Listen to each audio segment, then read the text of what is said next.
sendo afetado somos nós, porque tá lá a soja, tá lá os graneleiros, é 26, tá matando nossos peixes. Para me atravessar da minha aldeia para o outro lado, eu tenho medo da bagaça, é bagaça enorme. Como é que eu vou ensinar meu filho a pescar? Que tem muito graneleiro lá perto do nosso rio. O rio está sendo contaminado pela soja, pela agrota. O meu primo tirou o tracajá grande, estava vivo. Quando ele foi abrir, o que tinha? Estava podre. Por que o peixe está podre? Será nós que estamos contaminando o peixe? Quando quando diz assim, é nossa casa, então é nossa casa. E nós estamos devendo de falar o como do jeito que a gente quer. Porque quando vai prejudicar nossa casa, passa a noite planejando. Quando vai saber, não, foi meia-noite que os deputados estavam lá, os senadores passaram noite, mas não vão lá visitar. Menos dizer, mora índio aí? Mora povo aí? Mas não vou perguntar não. Será que mora ribeirinho lá? Será que o pessoal que depende do peixe, o pescador, está lá pescando, tem que sair de madrugada, passar 4 dias pescando, às vezes não pega peixe para vender, para sustentar sua família. E nós que tem que pescar, sai de madrugada, não pega ou 2 peixes e chega. Não, meu filho, vamos pescar de novo porque só tem isso. Mas por que tá só isso? Porque estão invadindo o rio Tapajós. Está cheio de porto. Nós temos que pescar, passar 2 ou 3 dias agora pescando para sustentar nossos filhos. É muita zoada de balsa. É muita zoada de bagaça. Cada vez que eu comprando um território lá, os matogrossenses sabem lá o quê? Construindo porto. O porto que está nos sufocando. A nossa aldeia está ficando no meio dos empreendimentos. E cada vez está avançando. Mas estão perguntando para a gente como será que nós estamos vivendo? Os impactos que nós estamos vivendo com o peixe, com os animais que estão se afastando.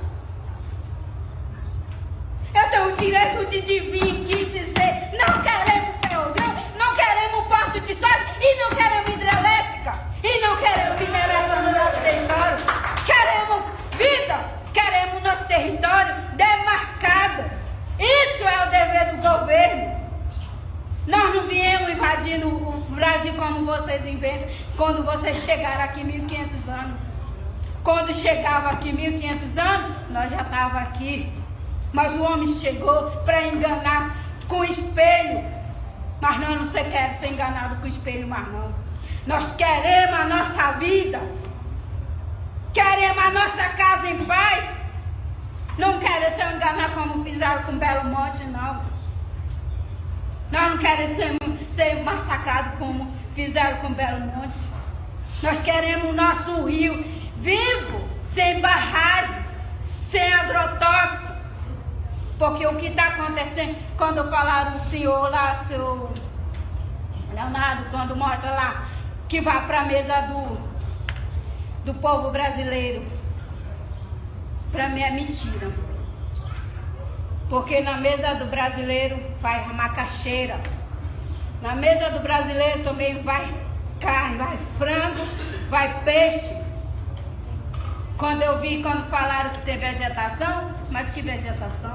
Eucalipto, contaminando as nascentes de vocês e querem acabar agora com o nosso território. Agora quer acabar com nossas nascentes, com o nosso rio, sem nos perguntar. Índio, vocês querem isso? Não! Só querem invadir, só querem aprovar projeto que não massacra e nós não vamos deixar. O povo do Turucu não vai deixar, junto com o ribeirinho, porque tem um ribeirinho aí, Montanha Mangabal. Nós também fizemos uma aliança com o ribeirinho. Nós temos protocolo do Munduruku, Ribeirinho e Montanha Mangabal deles ali e do Pimental. Precisamos ser consultados. O pescador também precisa ser consultado. Que nos ouve. O Ibama está aí. Mas o IBAMA é o que mesmo? Para dar licença para quem? Será que é para nós? Não, para os grandes. Como falaram, uma mulher aí falou desse jeito. Quando é para cortar um pé de castanha, o IBAMA vai lá. Mas quando é para fazer uma roça, o IBAMA vai lá. Mas quando é para acabar milhares de hectares, o IBAMA quer dá licença. Deu licença para Belo Monte, deu uma licença para o Rio Telespires. Seu Manuel, a Força Nacional está lá no Rio Telespires. O povo Munduruku, o pajé não pode fazer ritual, porque eles mataram a mãe dos peixes. Nosso povo está lá, sofrendo. Porque onde era o nosso território, nós não podemos ir mais, porque o IBAMA deu licença para construir grande empreendimento. Para nos matar. Para que serve o CMBio? Para que serve o IBAMA? Só para ganhar na nossa custa. Só está lá porque nós existimos. Mas nós sabemos que qualquer um deles lá é para eles e não para nós. Mas nós vamos dizer sempre: precisamos ser consultados e é nossa terra. Quando for falar na nossa terra, nos consulte primeiro. Porque isso é falta de respeito. Nós não somos objeto de ninguém de vocês, não, dos parilatos. Nós temos a nossa autonomia de decidir os caciques, de decidir os pajés, as crianças e as mulheres. Todos eles precisam de ser consultados. A Índia Munduruku, que nós acabamos de ver falar, não é? Ela é uma professora indígena, e a aldeia fica no Tapajós, do outro lado da cidade de Itaituba, perto do porto de Miritituba, lá onde estão os portos, que ela fala dos 26, né, que são 26 portos previstos para serem construídos naquela área. Então, o que eu queria dizer é que essa cena, viu, Nassif? Ela é uma cena que nós, que fazemos pesquisas e andamos por essa região, nós acompanhamos, e ela, de certa forma, ela fala do Estado, ela fala do desenvolvimento, ela fala das instituições do desenvolvimento, CNBio, do INCRA, do IBAMA, aliás, e ela está lá num ambiente que é o ambiente na Câmara dos Deputados, lá em Brasília, numa audiência. Então, nós temos, acho que todos os elementos, não é? O confronto com os empresários, nós temos todos os elementos de atores importantes que estão presentes no nosso debate sobre desenvolvimento, sobre o modelo de desenvolvimento. O tema desenvolvimento, ele é um dos temas, talvez, que as ciências sociais mais discutiram, e as ciências sociais no Brasil, na América Latina, em especial, eu acho que é o tema de convergência, por várias abordagens, tudo bem, mas eu diria assim, há um acúmulo de debate sobre desenvolvimento. Nós temos uma produção intelectual no Brasil inteiro, né, enorme, que trata do desenvolvimento desde uma perspectiva macro, né, até as discussões que vêm do resultado de pesquisa mais empírica, digamos assim, do local. Então, não há uma carência do debate, eu acho que não há uma ausência, não é? Ao contrário, e a Amazônia, ela tem sido fartamente debatida nesse tema, e com perspectivas políticas diferentes. E eu chego assim a um momento, não é, que nós formamos mestres, doutores no NAIA já há muito tempo, em outros institutos da universidade também, mas se a gente perguntar, afinal de contas, o que é o desenvolvimento, afinal de contas, quem se desenvolve. Eu me lembro que o primeiro livro, se não me falha a memória, um dos primeiros livros publicados lá no NAIA, chamava Desenvolvimento para Quem? não é, que eu acho que era o livro da Aurileia, se não me engano, Urbanização para quem, mas também Desenvolvimento para quem, um dos primeiros livros do NAIA. Então, aí já se faz mais de 30 anos, ou pelo menos 25 anos, e nós continuamos tentando entender por que o Brasil é tão desigual, não é? Por que essas regiões são tão desiguais? Por que se nomeia o Norte e o Nordeste como regiões pobres? Utilizando indicadores econômicos, eu questiono isso, porque eu acho que a noção de riqueza, de felicidade, de pobreza, passa por... A gente precisa ver outros tipos de indicadores para poder entender bem, como a Sônia falou aqui. Mas nós, de qualquer maneira, eu acho que a maior desigualdade que ela atravessa, essa desigualdade regional, é a desigualdade mesmo da sociedade brasileira. É a desigualdade que é reproduzida, ela é reificada, reproduzida, eu diria até, ela é um elemento de celebração, não é? Talvez seja um pouco difícil dizer isso, mas é uma celebração.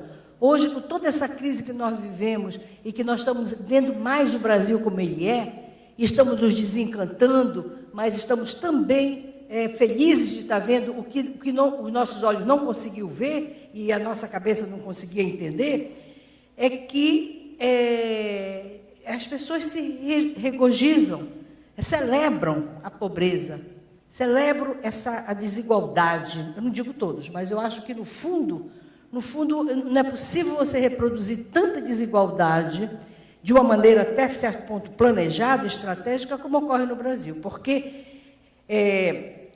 no caso da Amazônia, a Belo Monte foi anunciado. Nós fizemos pesquisa, está aqui a Sônia, tivemos um enorme projeto de pesquisa. Foi anunciado o que aconteceria em Altamira, não é? E como também em vários outros momentos a pesquisa está dizendo, os movimentos estão dizendo, por que os movimentos sociais não são escutados? Por que as lideranças indígenas, por exemplo, não são escutadas? Elas não estão dizendo mentira, elas estão dizendo uma verdade que é produzida pela experiência, não é? Não é a verdade produzida pela especulação teórica, por exemplo, especulação da academia, mas é uma realidade vivida, é uma realidade da experiência. E eu acho que essa fala, não é? Ela não repercute. Não é? Aí que está a questão. Por que não repercute? Por que a pesquisa não transita? A pesquisa crítica que fala, está aqui o Chiquito, que faz pesquisa há muito tempo, por que ela não transita? Por que ela não toca? Por que ela não... Por que não é possível nós pensarmos um outro desenvolvimento para a Amazônia? Ou um outro desenvolvimento para o Brasil? Por que não é possível? Tem alguma coisa que não tem a ver com indicadores, não é? Não tem a ver com indicadores, digamos, econômicos, de renda, de DH. Então, essa minha interrogação, ela vai no sentido de questionar o próprio conceito de desenvolvimento e se você parte dele, você chega ao que Gessé Souza, por exemplo, interroga sobre a Constituição da sociedade brasileira, e outros autores também interrogaram, para saber qual é a narrativa que nós temos sobre a sociedade brasileira. O que a gente repete como verdade? O que é o brasileiro como, digamos assim, a imagem representada, né, que circula no imaginário nacional e que, em função dessas imagens, porque é uma profusão de imagens, né, ela acaba determinando o que se faz e o que não se faz com relação ao desenvolvimento. E eu diria que, por isso que é difícil, a Sônia tem razão quando ela fala, não é uma questão de ser um desenvolvimento includente, não é? Porque é pouco. O problema é muito mais complexo, porque o que ocorre é realmente uma expropriação. O que ocorre é uma perda de vida. Você vê, é o rio que perde a vida. A Alessandra, ela perde a saúde do rio, ela perde a vida, o rio vivo, e, ao mesmo tempo, ela perde a vida dela, a vida do povo dela. Então, nós estamos diante, portanto, de alguma coisa que é muito mais profunda do que ser excludente, não é? E com relação ao desenvolvimento sustentável, é outro conceito, né? Para um pouco a gente problematizar os conceitos, o conceito sustentável, e ainda anteontem, eu estava com meus alunos discutindo um texto do Banerjee, em que ele, um indiano, um texto não é muito novo, em que ele diz que não tem como sustentar um desenvolvimento de um modelo insustentável, não é? Então, logo você chega a zerar a sustentabilidade, e aí tem todo o trabalho sobre um conceito ideológico que esconde muito mais do que ele mostra. Bom, eu acho que esse caminho é um pouco um caminho que eu faço, né? Porque da crítica ao conceito de desenvolvimento, que é um conceito polissêmico, e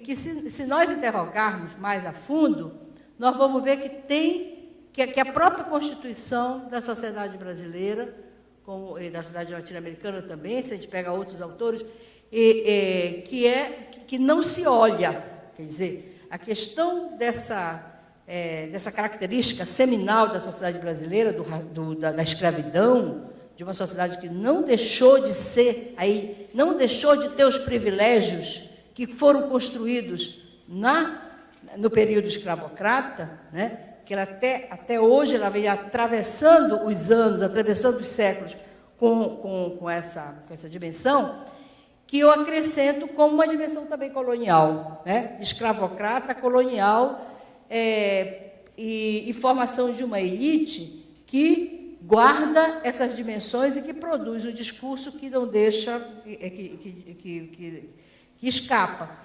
Então, no fundo, quando se discute, do meu ponto de vista, a questão do conhecimento, o desenvolvimento, eu acho que a gente tem que voltar a discutir o próprio conhecimento, como foi produzindo o conhecimento, ou as narrativas sobre o que é o Brasil, as narrativas sobre o que é a Amazônia dentro do Brasil, porque a Amazônia dentro do Brasil é uma região a ser ocupada. Ela é vazia, ela continua vazia. Sabe por quê? Às vezes eu me pergunto, mas por que esse discurso do vazio permanece? Antes se dizia que ela tinha pouca população, mas hoje já tem muita população. Por que o discurso é tão reiterado? É porque ela é vazia. Ela é vazia de um certo sentido civilizatório que o resto do Brasil acha que deve ter, e que talvez pense que tenha. Porque não pensar em projeto civilizatório que você tem, as favelas que tem no Rio de Janeiro, que tem em São Paulo, ou que tem nas regiões mais adiantadas do país, isso não é processo civilizatório.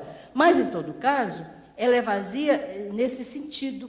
Quer dizer, ela é vazia de conhecimento, ela é vazia de valor, ela é vazia de saberes, ela é vazia de tudo. Então, é uma região a ocupar, e que eu já vi colegas minhas na diretoria da SBPC, colegas, pesquisadoras, que eu dizia que era pouco 30% no recorte da pesquisa para vir para a Amazônia, considerando o desafio de conhecer essa região, o desafio, em tudo. E ela dizia assim, ela batia a mão e dizia, vocês estão levando o dinheiro que nós seríamos mais competentes para produzir conhecimento. É perda. E eu depois comecei a produzir um outro discurso. Eu acho que é muito 70% para pouca região. E para conhecimento acumulado, porque já tem o conhecimento acumulado, está andando. A produção está andando. Se está andando, não precisa mais daquela quantidade de dinheiro para arrancar, não é? E, digamos, quantidade de gasolina para o carro sair, ou o avião. Então, sinceramente, eu não posso entender senão pela percepção colonial. Quer dizer, eu volto de novo a ver se a região não tem valor, os índios não têm valor. A gente pode dizer que eles conheceram a Andiroba e a Copaíba antes da ciência, mas não vale. A gente pode dizer que a salsa parrilha, que era exportada do porto de Belém, que salvou a Europa de uma crise como é que se diz? De sífilis, não é? E que eles conheciam os indígenas, não tem valor. Bom, então você tem todo um processo de produção de conhecimento que são desvalorizados, enfim. Em função disso, dessa percepção colonial, eu acho que o que era pensado, o que foi pensado por um grupo aqui da própria universidade, que para evitar o que aconteceu em Belo Monte, teria que ter pelo menos 5 bilhões de investimento na área social, de transporte, urbano, etc., pelo menos para evitar que acontecesse o que aconteceu. O que houve, depois de um certo tempo, foi o governo festejando, inclusive o governo federal, estadual, festejando um plano de 500 milhões, 1/10. E que eu tenho quase certeza, eu não fui atrás, mas a gente conhece um pouco a dinâmica do Estado, né? E eu tenho certeza que, quer dizer, pelos investimentos feitos lá, talvez não tenha chegado nem a 100 milhões. Eu não sei, o pessoal que trabalha com o Estado talvez saiba mais. Mas essa é uma realidade muito, muito, muito presente. Então, o lugar da Amazônia é um lugar a ser ocupado, e como essa mentalidade, não é, do brasileiro, que nós estamos vendo agora com relação ao petróleo, está muito claro, todo o movimento para privatizar, como você falou, a privatizar o que tem de recursos, privatizar o que tem de riqueza. Infelizmente, a Amazônia é rica, né, de recursos naturais. O Quijano que dizia que, e o Acosta também diz isso, mas o Quijano já dizia antes, que as regiões mais ricas, elas são muito mais vulneráveis à cobiça e à exploração e à perda também da natureza. Então, o que nós observamos hoje na Amazônia é um pouco essa situação. E eu acho que a gente tem que entender essa estrutura do pensamento do brasileiro sobre a Amazônia, né? Porque não é uma questão econômica, é uma questão de conhecimento, tudo bem, mas é, sobretudo, uma questão de poder. São relações de poder. A desigualdade regional, como a desigualdade de classes, né, é uma relação de poder. Quer dizer, a elite, como diz o Gessé Souza, né, a elite ela reproduz as narrativas que interessam o seu livre trânsito. E o que se observa com relação à Amazônia, que a indígena fala, ela diz, o Mato Grosso, ela se refere ao Mato Grosso, mas o Mato Grosso, para ela, é de onde vêm as empresas, de onde vêm os exploradores, a construção dos portos, os sojeiros, a construção dos portos, a hidrelétrica. A imagem que ela faz é uma imagem que é muito mais diversa do que ela diz, mas é a percepção dela, não é? Mas nós podemos falar nessa realidade lá e ver que é difícil para uma população local, né, para as sociedades regionais, sobretudo a sociedade civil, ela derrubar um projeto desse. É quase que impossível. Quase que impossível. Todo o movimento em torno de Belo Monte não arranhou Belo Monte. Belo Monte foi construído de qualquer maneira. A mesma coisa os portos que estão lá na frente de Itaituba. E as hidrelétricas, e os portos, e a estrada, por exemplo, da BR-63, que você não atravessa mais de um lado para o outro. As cidades são de um lado e de outro da estrada, para você atravessar, porque as carretas elas quase se enfiam uma carreta atrás da outra. Então, são processos assim que todos têm a ver com o desenvolvimento e com a representação do progresso. Porque o que é o desenvolvimento? Na concepção, digamos assim, na concepção vigente, né, do desenvolvimento, é o progresso. Toda a estrutura do conceito, a história, por exemplo, da construção das narrativas sobre desenvolvimento, são do desenvolvimento econômico. Quer dizer, mesmo que você fale de desenvolvimento sustentável, mesmo que você fale em ecodesenvolvimento, mesmo que você está falando do crescimento econômico, que é o movimento de expansão do capital. O movimento de expansão para novas fronteiras. Pode ser uma fronteira geográfica, como as fronteiras, por exemplo, políticas do Brasil, com todos esses países, têm problemas de conflito com populações tradicionais por causa dos empreendimentos que chegaram, por causa da expansão das hidrelétricas, etc.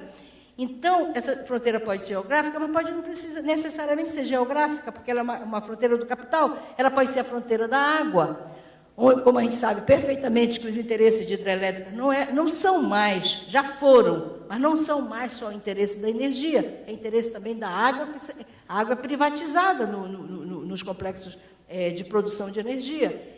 E, então, o desenvolvimento, ele é uma questão da economia, não é?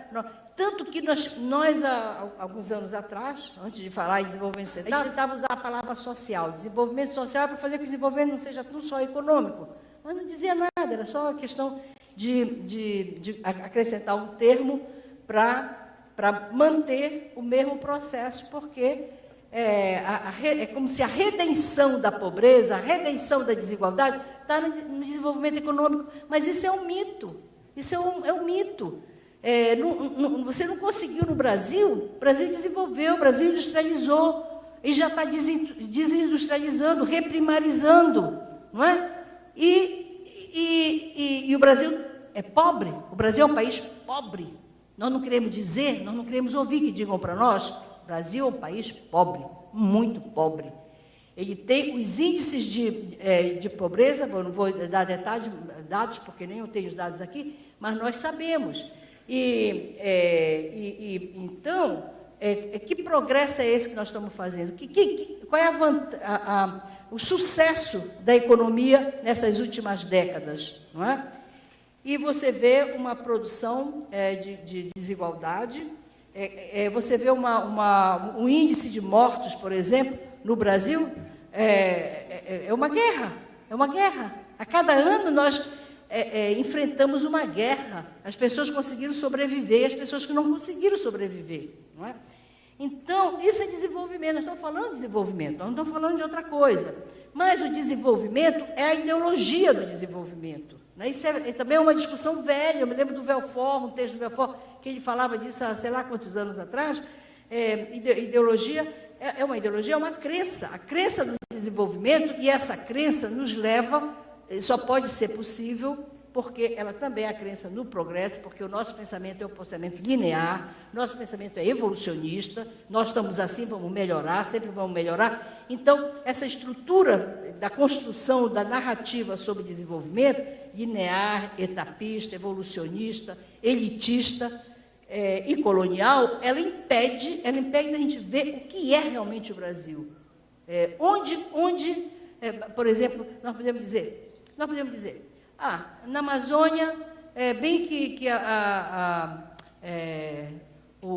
digamos, os prefeitos, os políticos, os governadores, etc., eles poderiam desenvolver essa região. Apesar de tudo, eles poderiam estar juntos como uma frente debatendo essas questões. Mas não. Às vezes é melhor as migalhas. As pessoas se acostumam com as migalhas. Os governos. A natureza vai embora, as pessoas vão embora, os índios as culturas estão se perdendo e os governantes ficam com as migalhas que sobra de uma empresa internacional que veio explorar o minério X e que já levou, que já tem só buraco. Ou que vem, como a Belo Sul, por exemplo, pessoas não sabiam nem quem era a Belo Sul, que empresa é essa que está chegando e que se apropriou da Volta Grande do Xingu. As pessoas não sabiam. Então, porque as negociações são feitas, não se sabe aonde.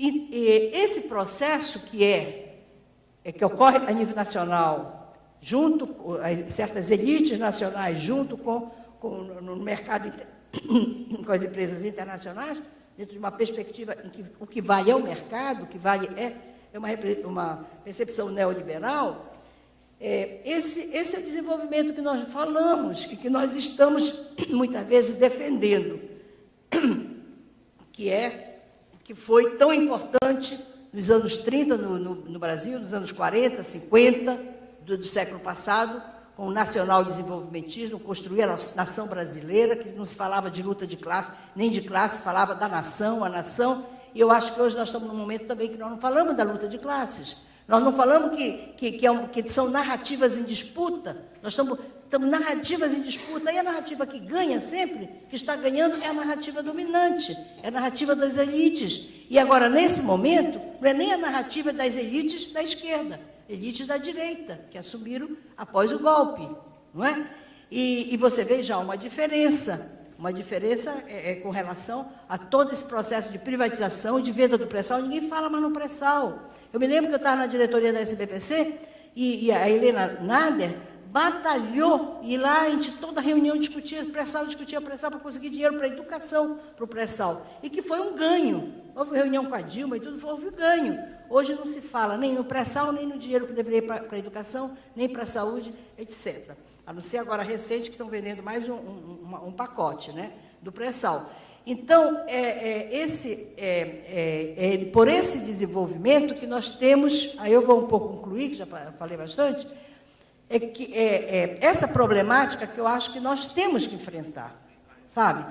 Que desenvolvimento é uma questão de construção política e de crítica política, e crítica do conhecimento, porque se nós não entendermos como essas formas de dominação de narrativas, né? Essas formas de narrativa se impõem como hegemônicas e se reproduzem, nós não vamos conseguir pensar em salvar a Amazônia, porque já não é uma questão mais de pensarmos no desenvolvimento da Amazônia. Eu acho que é pensar em salvar a Amazônia. Salvar o quê? Salvar aquilo que ela tem como mais importante, significativo, como identidade, como a diversidade. Nós temos dezenas de línguas faladas nessa região. Nós temos dezenas de culturas. Nós temos uma diversidade, não é diversidade biológica só, não. Essa diversidade de conhecimento. Esses conhecimentos não são conhecimentos superficiais, são conhecimentos profundos. São conhecimentos que se basearam na experiência, mas que dão conta da vida. Porque eles estão lá há milênios, vivendo, comendo, vivendo, se sarando, tendo filho, se reproduzindo, enterrando os mortos. Então, não é possível que esses povos não tenham um saber sobre a vida que tenha significado, né, que tenha sentido, como também outros povos do mundo. Então, esse debate é um debate que é um pouco, um debate epistemológico, é um debate um pouco de construir uma forma, uma crítica mais radical ao modelo dominante de desenvolvimento, seja mais liberal, menos liberal, ele é o desenvolvimento econômico, e por isso a lógica de mercado é dominante, não tem como sair dela, a não ser que você faça essa crítica radical. E é uma crítica epistemológica. É um pouco, aí eu vou aos autores que têm trabalhado a questão da colonialidade, pós-coloniais, estudos subalternos, etc., que discutem a construção do pensamento, né, sobre a América Latina, sobre o Brasil. E também, como o Mignolo fala, né, que é uma desobediência epistemológica. Nós temos que desobedecer esses conhecimentos que estão montados, e eu falo bem da minha área, das ciências sociais, que são conhecimentos tributários de um conhecimento que não responde a essas questões que nós colocamos sobre o Brasil e sobre a Amazônia. E, por isso, nós temos que ser produtores de conhecimento. Nós não temos que ser só repetidores do conhecimento produzido na Europa, produzido nos Estados Unidos, ou produzido onde for. Nós temos que ser produtores de conhecimento. Mas um conhecimento que, para ser inovador, ele tem que partir de um pé no chão, quer dizer, partir de uma realidade concreta, e que o que significa romper, não é? Ter coragem de romper e ter coragem também de ver, por exemplo, na perspectiva da ecologia política. Quem pode nos ensinar a ecologia política melhor do que as pesquisas sobre as dinâmicas ecológicas e políticas daqui da região, se nós estamos falando da região, não é? E eu acho que a questão, só para assim rapidinho, né, sobre a questão da luta de classes, né, que eu falava há pouco, que eu acho que se manifestou mais agora na sociedade brasileira, que estava, eu diria assim, que estava essas última década, talvez as 2 últimas décadas, os movimentos tinham, última década, mais fracos. Eu acho que houve agora uma retomada, pelo menos, pode não ter grandes efeitos políticos, mas tem um efeito do próprio conhecimento, não é? Eu caí um pouco na real, que às vezes a gente fala luta de classe, a gente fala sempre operariado, campesinato, coisa. Eu caí na real que a luta de classes tem 2 lados, no mínimo, né?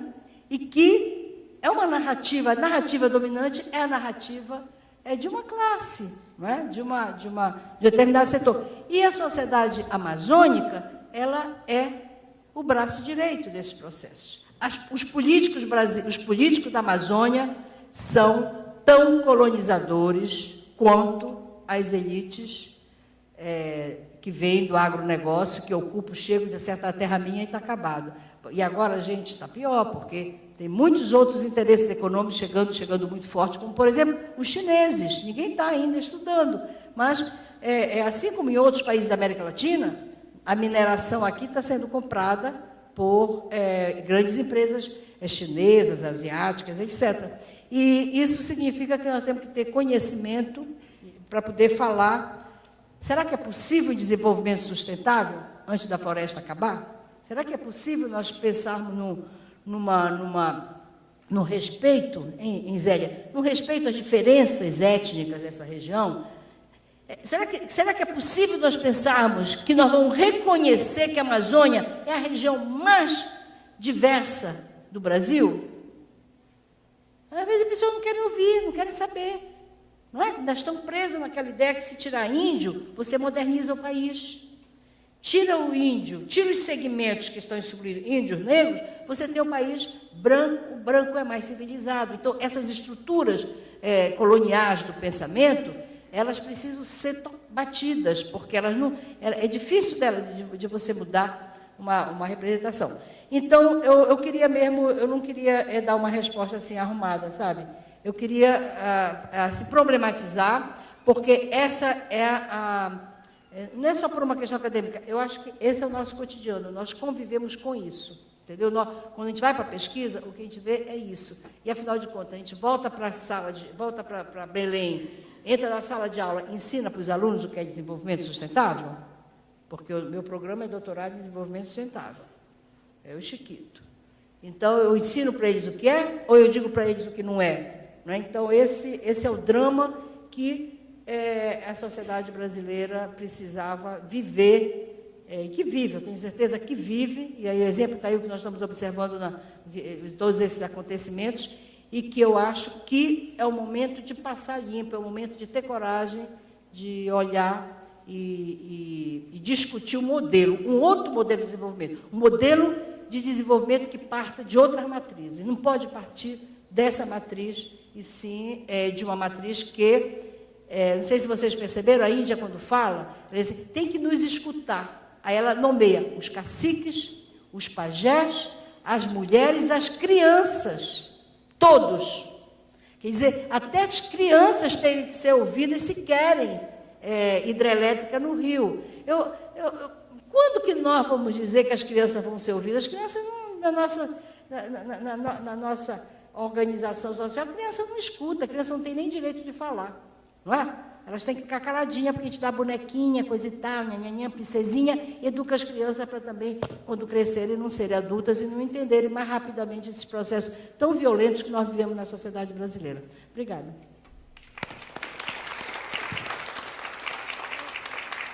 Aliás, eu recomendo uma leitura daquele contado do Caligari, ontem na Folha, sobre o conceito de família e de criança. Ele fala, o conceito de família vem quando você quer... Eu sou muito família, até eu fiquei meio assim, meio com o pé atrás, mas o conceito de família vem quando você quer eternizar valores, sempre grandes momentos de ruptura, de liberdade, a família vai para o segundo plano. Ele pega o início do cristianismo, o próprio calvinismo do começo, mas é um dado interessante. Eu só queria chamar a atenção também aqui da extrema importância do trabalho que está sendo desenvolvido pelo GECE.